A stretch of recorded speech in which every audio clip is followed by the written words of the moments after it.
open. But welcome very, very much to Conversation. Pleasure to welcome to a dear friend of mine in the world of intellectually and otherwise, that being Sindey Greenfield, PhD, anthropology, a long time associated with the University of Wisconsin at Milwaukee, and also a student of and understanding alternative ways of thinking anthropologically of economics and other matters. He is a student, as we will find out, long-term on his own and so forth, of Carl Polanyi, the major anthropology-oriented economist in Sydney. So good to welcome you to Conversation. Well, Harold, it is a pleasure to be here as usual. You're telling me that you've been interested in this Polanyi, Hungarian and so forth, and you think he's relevant to the current situation. But I'm going to let you set up. Okay. Introduce yourself a little bit and then get into discussing alternate economics and so forth. Okay, good enough. Let me do that because it's 60 years ago now that I was invited by Konrad Ahrensberg, who was my teacher at Columbia when I was a graduate student there in anthropology, and he invited me into a seminar that he was teaching with Carl Polanyi. Oh, really? And at the time, I didn't know who Carl Polanyi was, and it was fascinating. But what I took away from Polanyi that has affected me and my entire research career and teaching over the years. This was a seminar you participated in? This was a seminar I participated in. A term-long seminar? It was actually, it ran for several years, supported by the Ford Foundation and other foundations. And what I learned from Polanyi was that the institutions, the economic institutions that dominate our society and the Western world, and this refers to the self-regulating price-making market, private property, entrepreneurship as the legitimacy for private property, and the distribution of wealth to labor and capital is a relatively recent set of factors that developed in the 18th and 19th century. That is, they came together in the 18th and 19th century in Great Britain, Western Europe, and the United States. And prior to that, and independent of that, around the world, people lived by other systems that organized themselves and organized the production and distribution of goods and services in different ways. Polanyi separated this in terms of what he referred to as substantive economics, that is the way people produce and distribute goods and services, and formal economics, what the model the economists have put together describing the system of the Western world. Interesting, very interesting. And what this led to, and what I learned as an economist, was that there were people all around the world living in terms of institutionalized relationships that differed from that that the Western world. The theoretical thing that had developed. In effect, what happened was that people thought in terms of society and goods and services and their distribution and allocation in ways different from those who lived in terms of the institutions of the market and everything else associated with the West.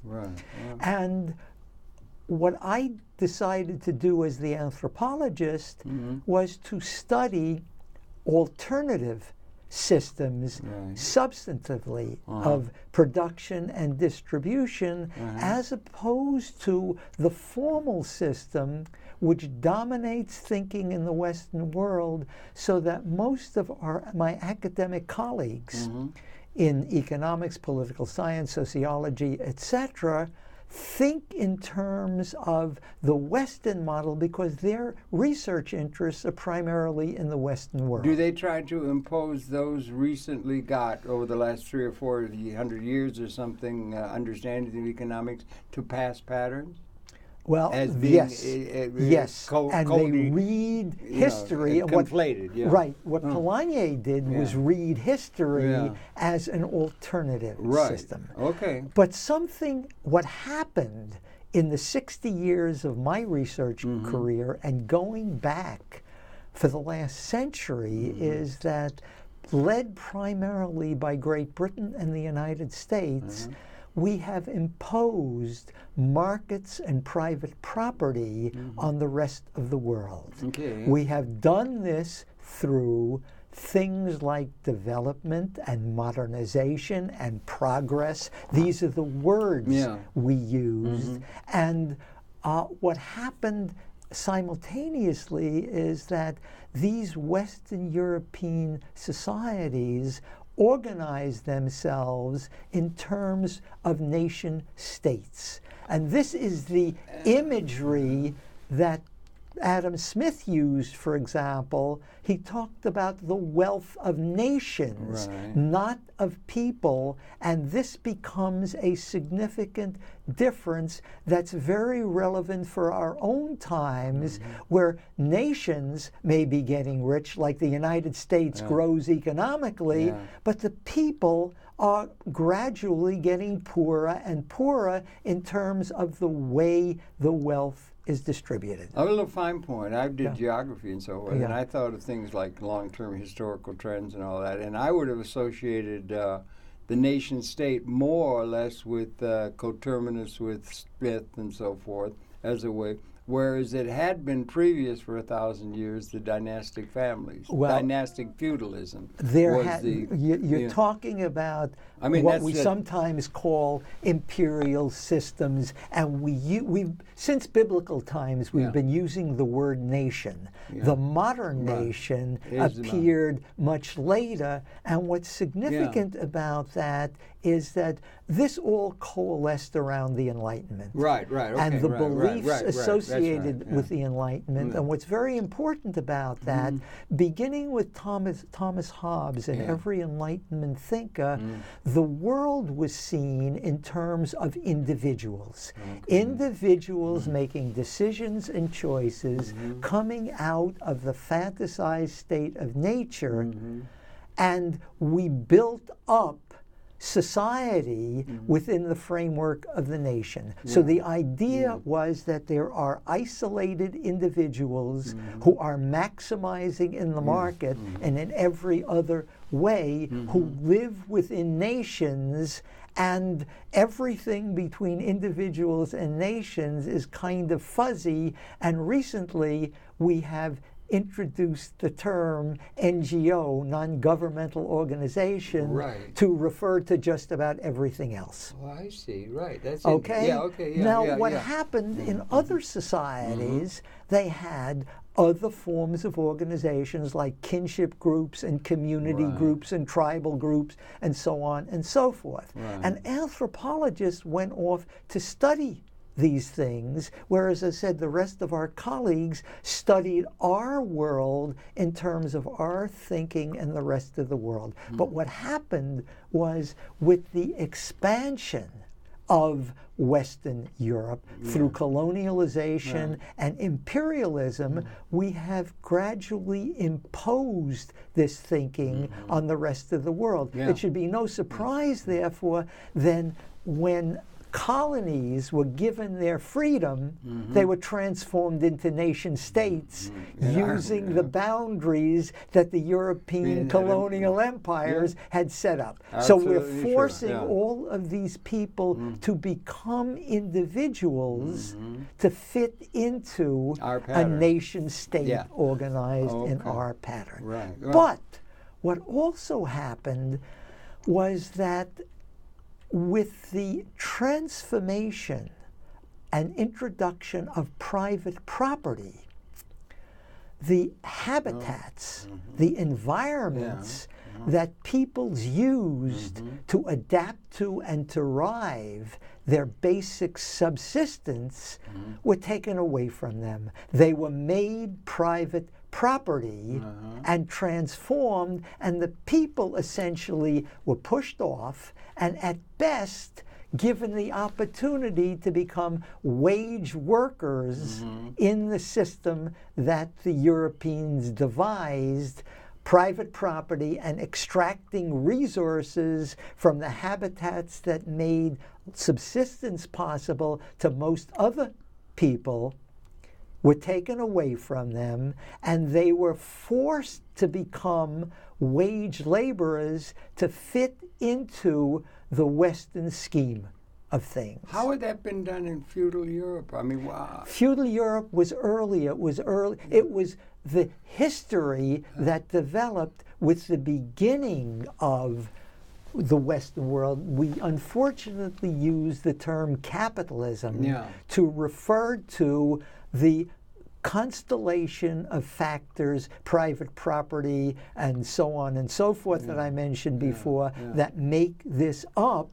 And of course, this was a term that was popularized and pushed further by Marx in order to use it in opposition to the alternative forms of distribution that he was talking about. Now, what becomes important about this is that most of our thinking of intellectuals in the Western world comes out of and is based on Enlightenment thinking, which universalized things. It assumed an inherent human nature that crossed cultural boundaries natural and included law, and natural law, and economic theory became the basis of something that was part of natural law.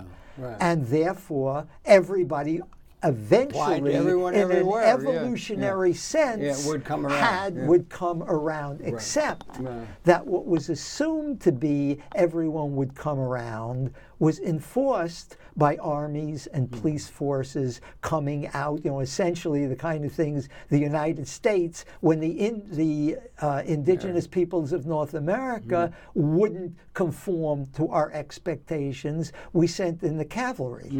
And this is what the British did with the British military to impose what is called law and order.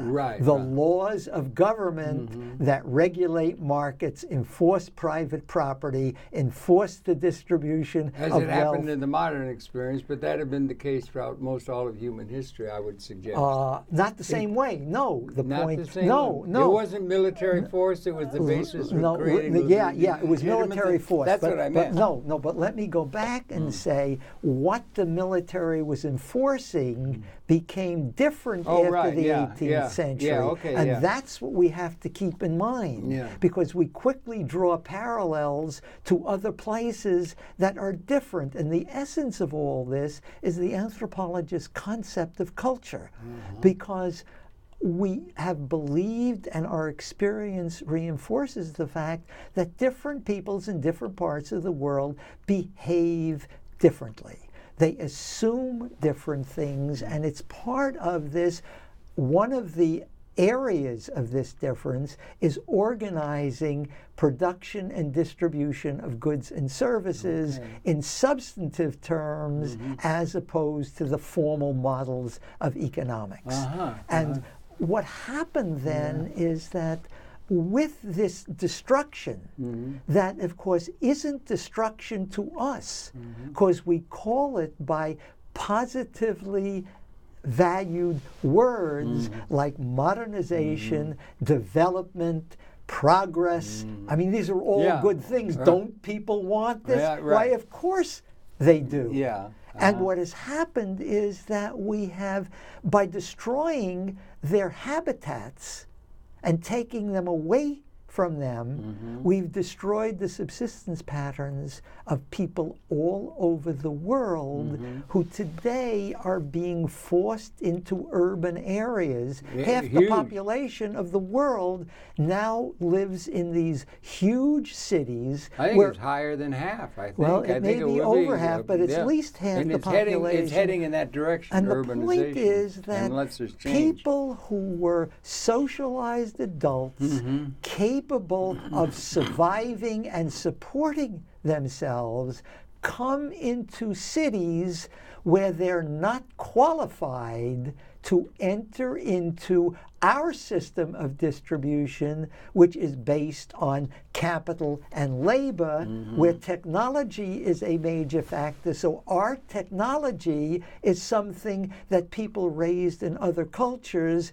haven't learned, so they're not qualified for jobs in our world. So you have tremendous unemployment, underemployment, where people have to get along in what they refer to as the informal economy. That is buying and selling things, and this includes stealing at times, or whatever the officials, the governmental authorities at city, state, federal levels define as legal and illegal, as this is governed by the thinking of markets and economics and the judicial police system that we have introduced to enforce. That's them. an explanation of what has developed. So this is writ large. There's a lot of variation, a lot of detail, but of course this is an overall pattern. Now Polanyi would have taken exception to the, or no, what Polanyi, he would take a different tack. No, what Polanyi was, you see, I worked with Polanyi at the period of his life when he was working with Ahrensberg on alternative forms and trying to learn about the diversity in human history and culture. He had an anthropological bent, did he not? Remember, he came from a background in Europe where he grew up and participated in the worlds of Keynes and Hayek and von Mises and the Austrian school, and took a very strong. Schumpeter? Took a strong position against them because he became, for our world, very much of a socialist, using as his imagery what was the beliefs that were developing early in the Soviet Revolution. And what they were able to do in Vienna, where when he was growing up, was create a socialist city. And he was very strongly in favor of this. What year? This is after World War I, the 20s and 30s. Right. And what he was very much concerned with then was the origins of our own society, this model that I've been talking about, and beginning to realize the pitfalls of this system in terms of human beings and what they get out of it. And he warned, and this is part of his legacy, is that he warned against what would happen if this economic system continued to dominate. He argued... Which it has. Oh. He argued, in one sense, that most human societies have embedded the economy in society and social institutions.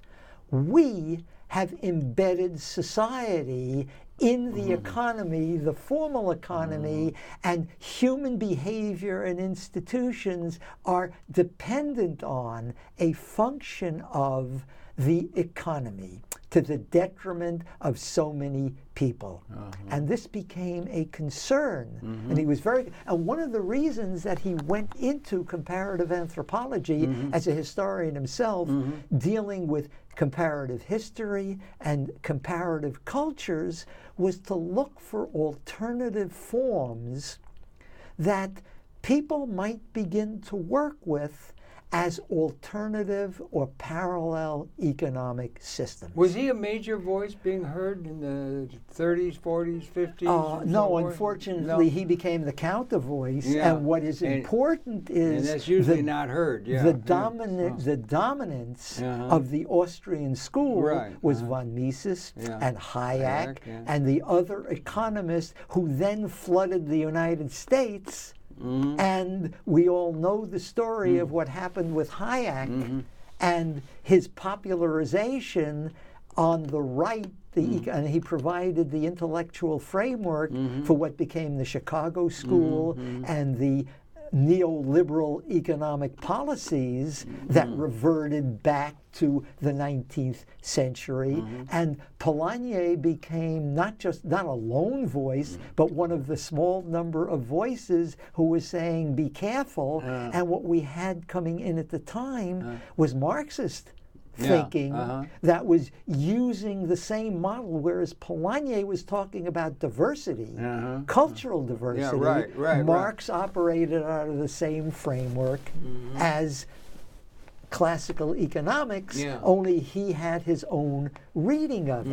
And of course, what came to interest me in terms of my own research was the alternative forms of production and distribution that most of my colleagues came to look for in Africa with indigenous populations in the Americas, particularly the indigenous peoples of the Amazon rainforests in South America, and so on and so forth.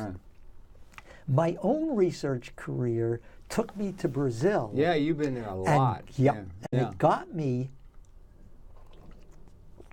to look at first what we sometimes refer to, and I think it's kind of inappropriate, as patron-client systems. And what these were systems of exchange, in Polanyi's sense, but exchange between unequals in a hierarchically ordered system. Patron is like as in patron? Yeah. The Spanish and Portuguese terms, patron, as in latifundista? As latifundista. In effect, what had happened is that given the colonization, the land was given over to European families that in many parts developed plantations, imported slave labor, and you had a hierarchical system that continued after emancipation in that the descendants of the European colonists owned most of the land and the rest of the population was dependent on them. Well, when the cash crops began to become important no longer, like sugarcane, like coffee, like cocoa, all kinds of things that articulated this system with markets in Europe, but the markets didn't operate internally, primarily because you had slave labor, but most of the rest of the population related to the landowners through these exchanges that the anthropologist George Foster referred to as dyadic contracts. Dyadic contracts, two-sided. There was a book, Dyadic Cyclone. But the importance was that in the stratified hierarchical nature of these societies, people higher up had access to different kinds of goods and services than those below them. And the exchanges would operate around exchanging goods that those higher up had for those that the lower down had to offer. And the classic example of this was the sharecropping system. You had a landowner who had land, a person below after emancipation, including most of the emancipated slaves, didn't have access to anything and virtually would have starved. So they exchanged their labor for access to the land, half of or part of the produce of which they gave to the landowner who accumulated this. And when you had cash crops like coffee in Brazil, they were able to sell this into the market to obtain money for themselves. But what happened after this, when the countries of South America, if I use this as the example now, threw off colonialism and became independent, they became nation states of which those who owned the land controlled the politics and legitimized their ownership of as private property in terms of the instruments of the state. However, when Europeans developed the idea of representative government that also comes out of the Enlightenment, the representative governments had to be voted on by the population, those who were considered eligible to vote. What happened in Brazil was that from the landowners on out in what essentially became the elite segment of society, they made exchanges with people below for votes and were elected. And what happened then is the exchanges led them to distribute some of the wealth obtained through access to government down a ladder of exchanges, so that to some degree or another, those below who weren't earning any cash income, so that they didn't fit into the economist calculus of gross domestic product and the distribution of income, because in effect they had no incomes earned at a job, they received as part of the exchanges patronage.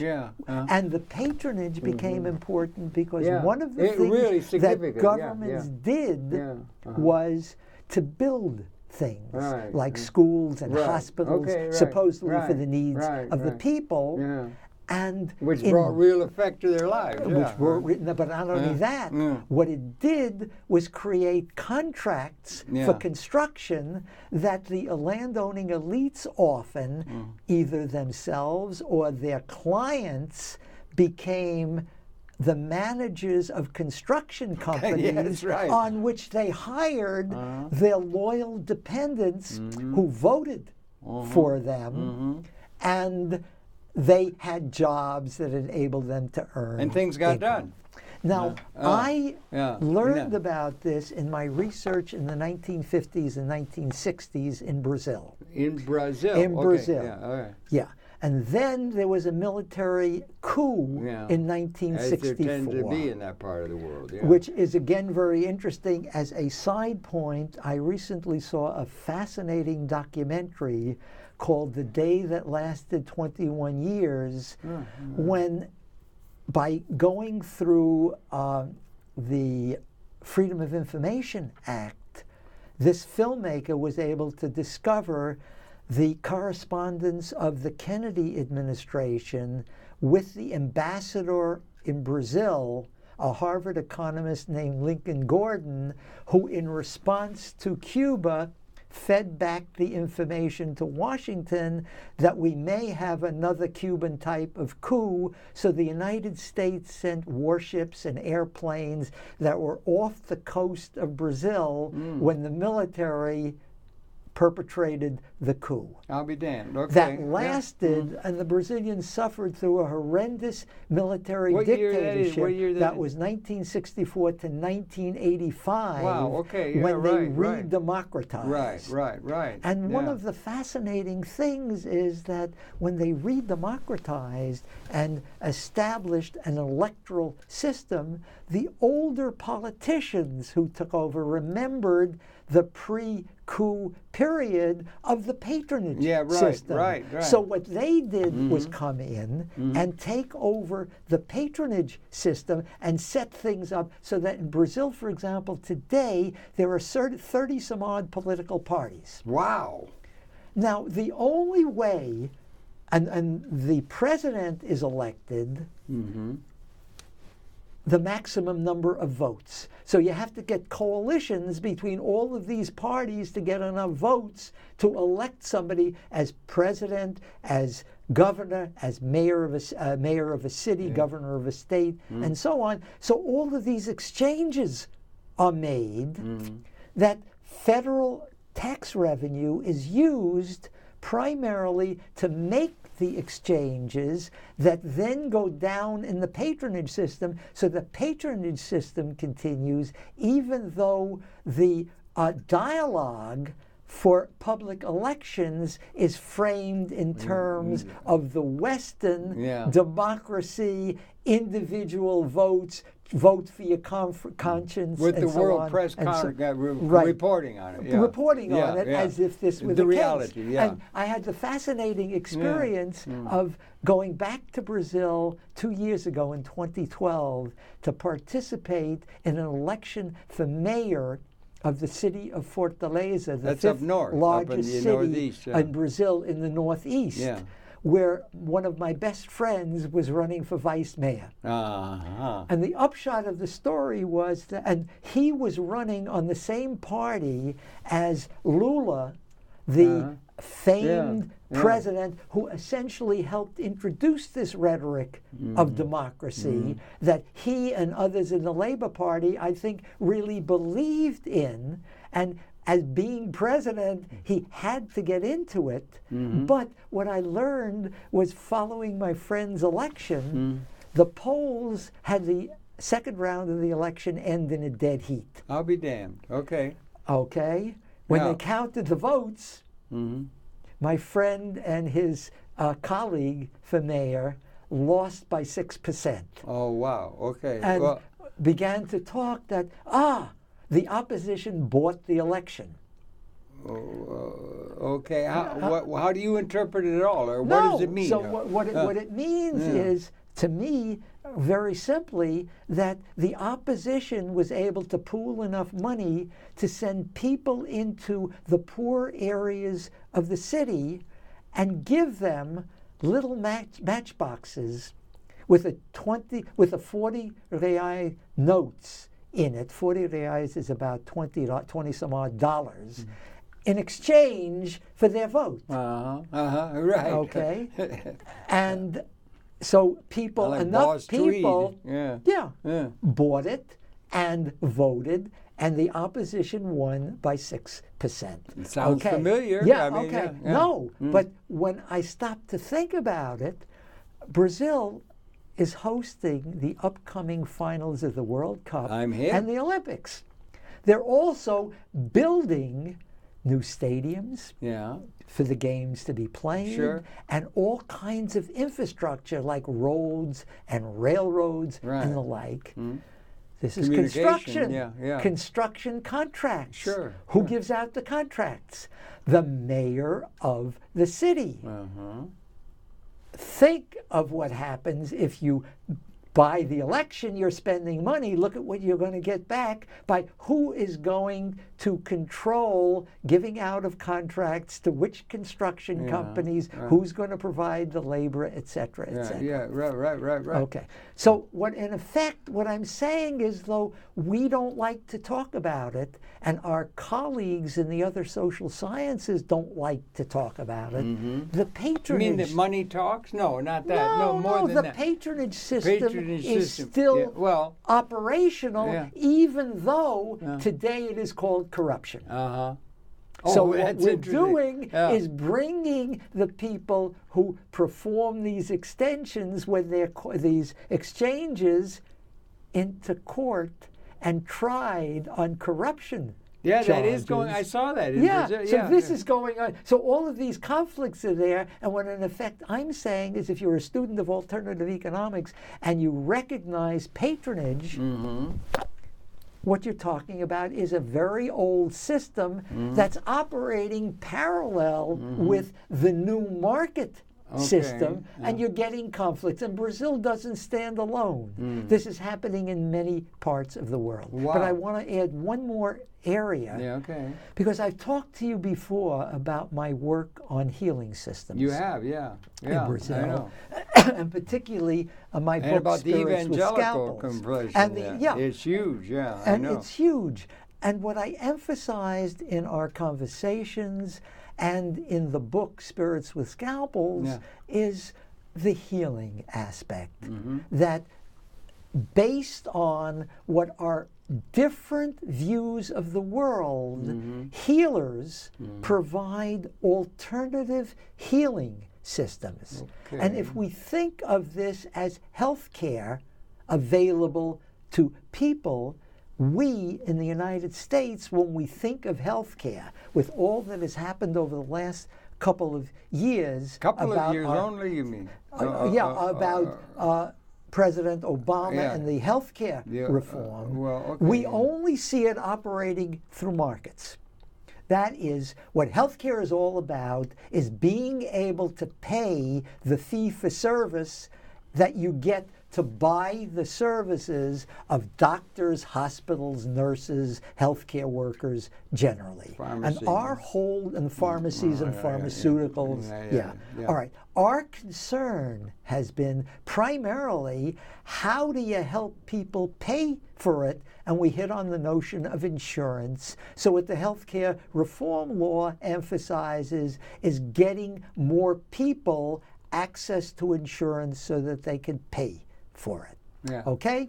You have a system like this working in Brazil. You have How's it working? Wait a second. A fee-for-service system with insurance companies where people buy access to insurance and therefore gain. And the government has provided insurance for lots of people who are not covered in work contracts or have no other access. Okay.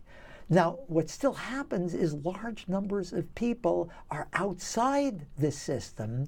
But in Brazil, when you stand back and look at these alternative healers, like the Kardecist healers that I talked about. The Kardecist? Kardecist. Kardecism is a belief system that some people think of as a religion based on a view of the world that differs from that of the West, of conventional Western society that was developed by a man called Allan Kardec. He was a Frenchman. This was his pen name, and his followers referred to as the teaching of Allan Kardec as Kardecism.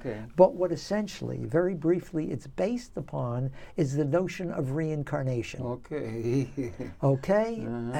And what they believe is that spirits in the other world can come back and help people in this world, and by being able to do this, they are able to bring the advanced healing techniques from the spirit world to this world and improve on modern medicine.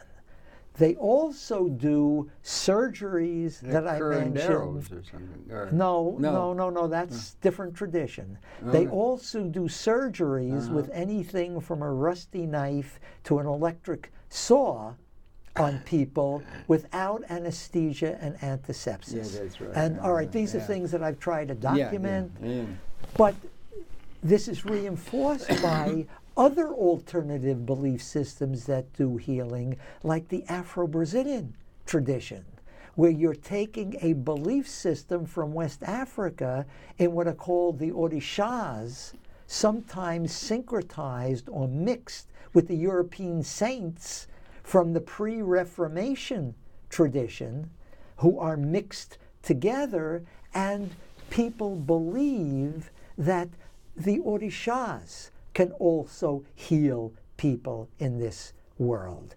And what happened is that the Kardecists, who are Western in most senses, in that their relationship to the supernatural is verbal. It's through prayer. We pray to God. We invoke the saints through words. In West Africa, the gods descend and incorporate in the bodies of mediums, individuals. Mediums, so that the gods can interact with the faithful. Oh boy. Okay? No, what has happened is that the Cardicists picked up on the notion of incorporation from the West African tradition, and that means that doctors, people who were doctors in previous lives or from other healthcare traditions who are now in the spirit world because they're dead, can come back to our world and incorporate in the bodies of mediums and do surgeries. Mm-hmm. So can teams of hospital personnel like nurses and anesthesiologists. Is this involving people who've had medical training in the traditional way and all that? Or what is it completely separate? Different. Okay, right. Well, that's, all right. There are probably now, some and you have other traditions that do this. Yeah. So what has happened, and this includes the evangelicals, the Pentecostals, who believe that the Holy Spirit comes back and treats people. And if you think about this for a moment, what you have is this alternative system of healthcare so that Brazilians, when they take sick or feel the symptoms of an illness, they may go to a doctor. A regular doctor, like doctor, we would call a doctor. A hospital, and that a health exists. clinic. Yeah, right. Yeah. Okay, yeah. But we know very well that you can go to a doctor and not always be cured. Well, that's true. Because we don't have the knowledge yet. We're still doing the research to learn, and people go away from there sometimes saying, well, it hasn't worked. Yeah. Well, in Brazil, what you would do is you talk to your friends and relatives about your symptoms. Relatives, okay. Okay. Well, and someone will always pop up and say, well, I know somebody who had something like that, and they went to either a Cardicist healer medium or a Pai or Mai de Santo, an Afro-Brazilian religious leader, or to an evangelical church, or to something else. And you might say, okay, well, I've got this pain and the doctor hasn't been able to cure it. Well, let me try one of the others. So-and-so said that they were helped with this kind of a pain. Let me now go to see if I can get help also. And the results, and is it documented what's going on or anything? Yeah. Or what? Yeah. Well, that's all in the book. That's what I have been studying. But the point I want to make is that you can think of these healing systems because they're all based on the idea that it is charity. You do not charge for this service.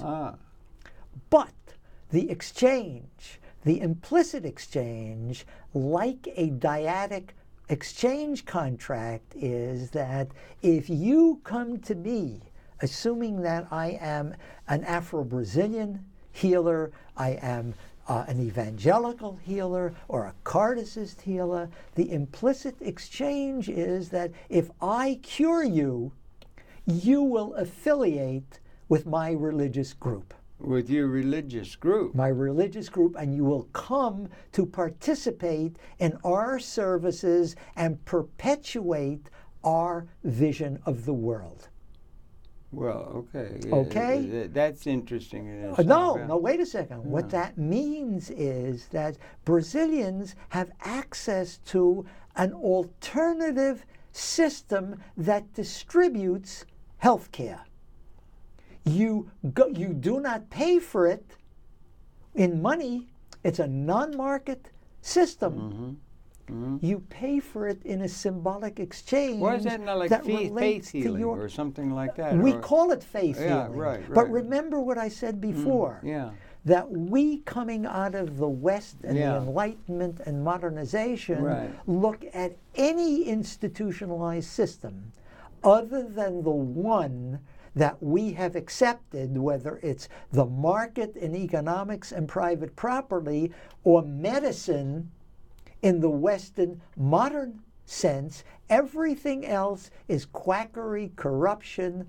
You put a negative word on it. Well, I wonder if it's superstition. It's right. Stupid. Eventually, people will become, or expected to become, smart enough in our terms to turn away from these charlatans. Right.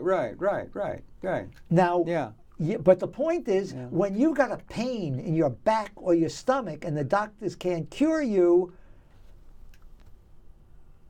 you try something else. And you try something else if you don't have the money to get the, really? you know, the plane ticket to Harvard Medical, where you have the best medical thing going and everything. If you have the money, it's a thing of poverty. Okay. Is that a correct thing or something like that? It's related to poverty, although well-off people do it also, especially if you can't get cured. If you can't get cured, okay. You can turn to it. And there are stories that the Cartesists, for example, tell about senators, federal senators, stars, theater stars, who had illnesses that the medical system couldn't cure, who come to them. So these people advertise. By word of mouth. No. By word, they don't have it in the major newspapers and magazines? No, because this is charlatanism. Right. Okay. The laws prevent this from happening. Right. Okay. Right. No, I can understand. And what I'm saying is that this alternate economy in healthcare exists, and it's not only in Brazil. It happens elsewhere. I know it best because I spent lots of years studying on it Aunt in Tilly's Brazil. table up in Massachusetts or something. You see, we have alternative healing, they call it, but we have incorporated this into our market system so that the alternative healers charge, not what the doctors charge, not what the medical system charge, but it is all done as an exchange. Well, it's a bondage to some sort of a thing. You're being charged. You sell your soul to get that thing or something. But I mean, in a certain sense, is it a thing like that? Like we're here in public access, and I've talked to some people. You've been talking a lot. It's really interesting, and I know you got this written up, and it's really interesting, and it relates to Polanyi and economics. It came out of the teachings. I know you've been doing that for decades. Polanyi, I know. And this all comes out of it. Right. And it extends very strongly to what's happening is indigenous people worldwide are today trying to stand up after the world has been taken away from them. Which world is that? The world of their beliefs, culture? their indigenous culture, and the environment that we have pushed them out of, and that, as we all know from the climate change debate, we are destroying with our highly technical system of production. So we've pushed them out, we're proceeding, and even the people in the climate change issue cannot accept the idea of cultural diversity and alternative cultures. If you think out of an Enlightenment framework and our system is universal, humanity means our culture, which will destroy the world. Well, one of the interesting things that is happening is that local people are trying to invent alternative economies, alternative systems of distribution under the radar, so to speak. And one of the projects they might be forced to, maybe. One of the projects that I'm involved in is trying to get people in banking and finance and ultimately the International Monetary Fund and its economists to recognize that local people are doing a lot of things that will help them to develop, now used in quotation marks, alternative to our system. So if we get the support, again, we're trying to do this in Northeast Brazil to emphasize this notion that, people all along have been operating in terms of alternative economic models, like I've been talking about, and inventing new economic models as alternatives. This doesn't mean that they have to be universal in the Enlightenment imagery. It means that the rest of us have to be tolerant enough to accept diversity and let some people behave in one way and others behave in other ways without forcing them into the market and all of its assumptions. Well, we do have a lot of things going on. Gary Knoll, we have all kinds of people who are going against the technological thing, against Monsanto, and there's a movement toward healthy things, eat healthy, don't eat. There's a there's a movement around vegetarianism, veganism, and all this back to nature kind of thinking. But that's all in terms of the market. Well, no. Yes. What you buy these products, they're produced by a company, and we continue to distribute wealth in terms of capital and jobs. Yeah. With the basic inequalities that we're facing. And complaining about. That's all that's all well and true and everything like that. But it was bad. The thing that gets me about it is you related all this is like we're in public access, and there's one of the things. If you look at the world now, just in an abstract kind of way, we got all kinds of problems and everything. And one of the questions you could ask is, what does it mean to be a have, in terms of the modern moment? What does that mean to be a have? And then the other thing, how do you define it? And how do you get out of the limitations of you're not a have unless you have a swimming pool full of well-cut diamonds or some sort of nonsense? But that, and then the other thing is that if you look at the values by which that motivate human society writ large and the trend therein and everything, there are lots of different things. There are traditional families, relationships. There's curanderos. There's all kinds of things coming out. There's this thing called love. There's things called generosity of the spirit. There's all kinds of things. But the one institution that probably trumps everything, it seems to me, in the consciousness of most all people everywhere, and the trend is in that direction, it's got one name. It's called money. Money is what sets the whole sociological, anthropological, political, everything else. It trumps everything else in terms of the consciousness of people. Can I come back to Polanyi? Well, if you want, but I'm just saying that's something. Just a second. I heard you say you made a deal with the curers and that, and then they had to become part of their cult in order to get that thing. This is what if goes they had on the in money, Brazil. they could go to Harvard and get the good treatment. It's the money. No, you're assuming that our Harvard treatment is better than what they offer. I am. Yeah. They are arguing that their treatment is better than what medical schools can offer all over the world. Because it is based upon an alternative belief system. Yeah, but it's based on the fact they're poor.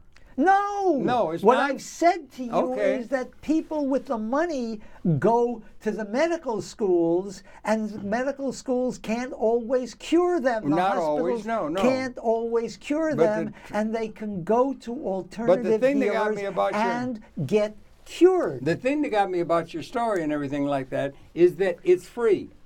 Now, the idea that anything can be done free, anything that can be done free is absolutely thought of in the minds of the modern world, as absolutely ipso facto absurd. That is an absolute evil thought that there can be anything going on that does not involve the exchange of money. Let me return Don't you think to that's Polanyi, true? and Polanyi made the clear distinction between the alternative uses of money, and today in our economic world, you're dealing with money in the all-purpose sense.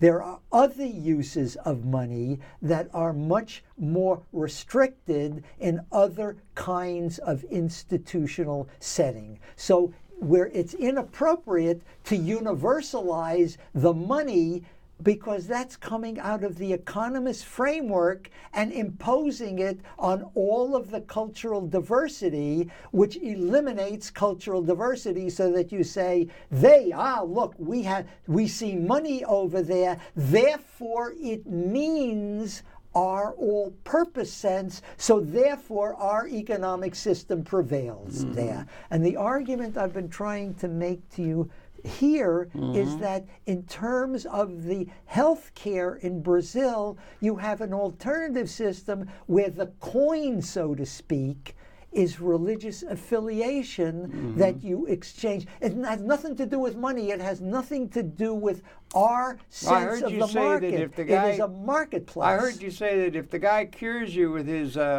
stuff that he's doing and everything, then you have to join his club. You're obligated. You're obligated to become a cult leader, like something. It is a moral obligation that you don't have to fulfill. If you don't pay your bill in a market system, you go to jail. If you don't honor your exchange in other systems, you don't honor it, and you're not put in jail because all of the machinery that we have established, the legal justice system we have established associated with the market, is irrelevant. The healer can't go to you and take you to court to make you join his religion. This is a different kind of obligation in a different kind of system. Right. I understand that. And the point that I'm trying to make is that I wasn't arguing in favor of the money. I was arguing in terms of we're totally focused on that. Right. What I'm saying is and the way we form capital and the way we allow the technological advance of society,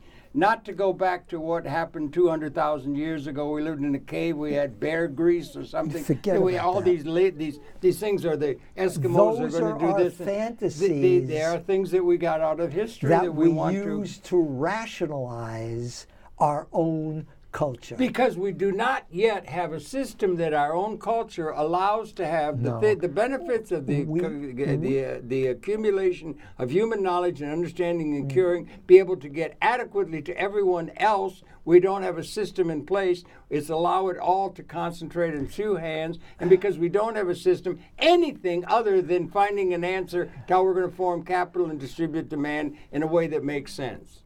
That's what you're trying to avoid by going to old wives' tale things about where the advantage in the past. And thank you for the summary of our what essentially is an ethnocentric view of the world. And the thing is, we haven't permitted, for example, when we develop new technology, nobody has permitted alternative ways of making it available to people. We plug it all into the market framework with private property, so those who invent and control the technology but that's the problem. That we stick with that is the problem. They have to have some way of having capital formed in a way where it is able to bring the benefits of our knowledge collectively to everybody without them having to do anything to work to earn money to pay for it. And this is why we don't have, because it's ipso facto absurd that there could be anything other than grinding scarcity as the ontologic reality. That's the major problem confronting humanity. Right. This is why I study alternative systems and advocate that if we come to accept the notion of cultural diversity, we don't have to transform the entire system. We can permit people to develop alternative ways of distributing what we are capable of producing, so we have experimentation going on in a large number of ways, and finally can come up with alternatives that might be able to work. Yeah, are you optimistic, pessimistic for the human prospect in this year 2000? I don't know about the human prospect. 2013 or 14 of the Christian era. No, when we have atomic weapons that are destructive of the whole species. What I hope is that we will be tolerant enough. Those who control our major institutions will be tolerant enough to respect cultural diversity and let some people try alternatives, because what we have agreed to as the hegemonic system seems to be leading us down the garden path. Spoken like a good anthropologist that you is. Sindey Greenfield laying it out very, very succinctly and well. And thanks, Sindey, for such a very well-led life. Welcome. And your pleasure to have his perceptions is really worth consideration. On this May Day yet, I think you got a revolutionary twinge in your eye. This is a good day. Yeah, okay. This is a good day. Sindey Greenfield's the man. He's the fellow you can get in touch with, and Polanyi's worth following up. and he's got a resume that goes on. He's got an archive of writing that goes on forever. He's written enormously. Well, a great career, and thank you we for all try that. to teach. Such a very well-led life. Thanks for calling, viewing. We'll be coming in tomorrow. That's it for now. Sid, thanks a lot for everything. You're more than welcome. Okay, don't get up. This is television.